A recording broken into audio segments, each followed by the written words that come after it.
Hey everyone, Hannah here and welcome back to my YouTube channel, Finance and Fun Stuff. And today I wanted to make a quick video about why I like the Brooklyn Mirage over EchoStage. Quick disclaimer out the front, I have only been to the Brooklyn Mirage for one show, and that is Excision last weekend. And I have only been to EchoStage for 3 different shows: Slander at New Year's Eve this last year, Millennium shortly after, and Subtronics a couple months after that. But I feel like just from the one-time experience at the Brooklyn Mirage, I can confidently say that I enjoy the Brooklyn Mirage more than I do EchoStage, and I thought it was worthy putting out a video of exactly why I do.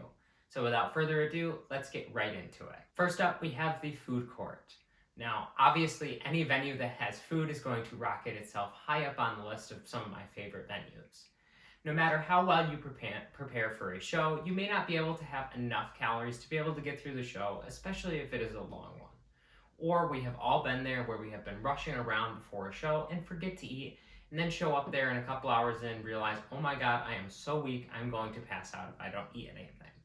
Well, the Brooklyn Mirage does have sustenance options for you in the food court. And not only are these options going to be really good and tasty, but they are also going to be very nutritious and accommodate dietary restrictions. I myself had a buffalo cauliflower dish that was absolutely awesome with some garlic breadcrumbs and ranch, and it was great and exactly what I needed to get me through the rest of the night.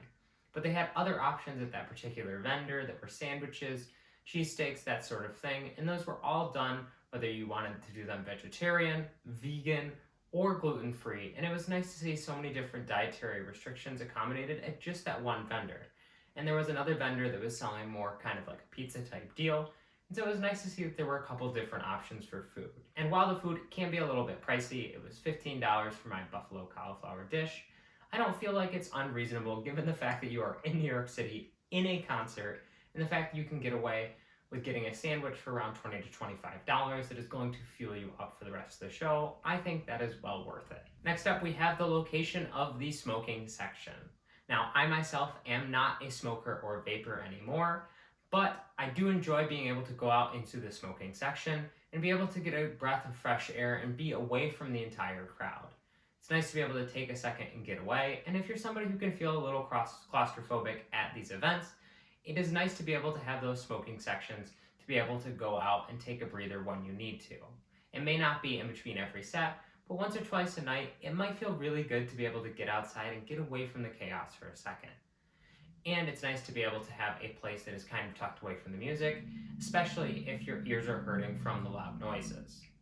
Well, I personally like the location of this smoking section at the Brooklyn Mirage way better. It's over to the left side of the stage, kind of towards the middle.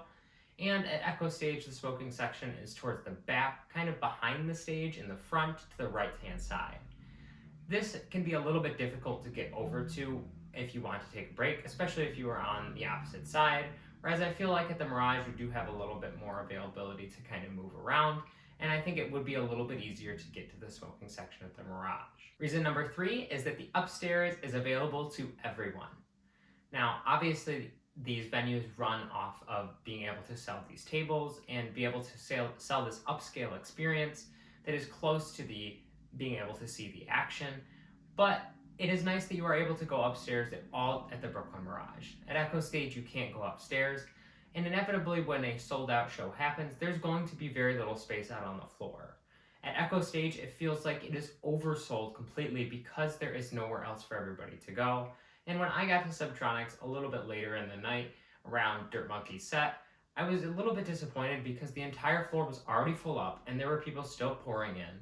And I was pushed up against the back wall, barely able to see anything, and I still had absolutely no room to move. I felt like there was no place for me to move to be able to enjoy the music and dance around. And at the Brooklyn Mirage, there are so many places you can go to tuck yourself in if you just want to be able to hear the music, don't necessarily care about seeing the visuals in that moment, but just want to be able to dance to some of your favorite songs.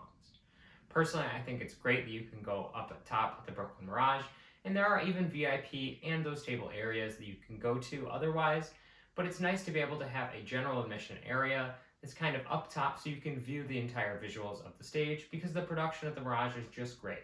And the last reason why I prefer the Brooklyn Mirage over EchoStage is going to be the open air design.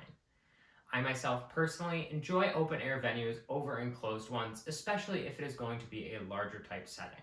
If it's a smaller venue, I do like the intimacy of an enclosed venue, but if it's going to be a very large space that is going to accommodate an artist like Excision, I feel like it's better suited at something that is going to be outside.